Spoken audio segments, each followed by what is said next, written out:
while the idea for the specifics of this started, let's say mid 2020 or so, of this Mhm. building, this specific building, and what could we do with it, Yeah, and like yeah. what that was. But I think all the things that happened before it also helped make this thing happen. Bethany and I were giving a presentation a couple weeks ago and kind of talking about it. And, we did from 2016 to 2018, these informal happy hours that we just did, like pop-up happy hours on the lawn, on a rooftop.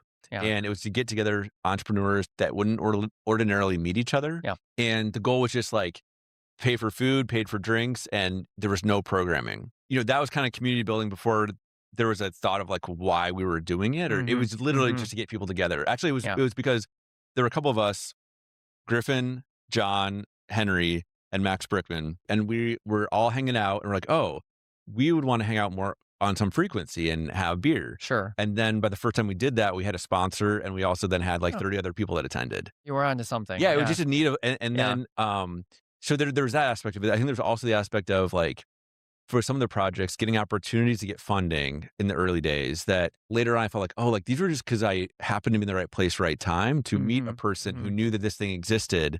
And that's how we got funding for some of the early Okay, so you projects. recognize that getting people together Yeah, in the same space together it was fruitful for was me. fruitful. I think then also the need of I've never rented office space in South Bend. There's nothing I was ever willing to pay for. Yeah. And a lot of us were working at home before, work from home was the rage. Sure. And there's loneliness, and there's also just like, yeah, you don't see anybody when Yeah. you're doing that. I would say it's loneliness Well, and loneliness of not being able to see it, and not having other people around that are also working on things like right. yourself.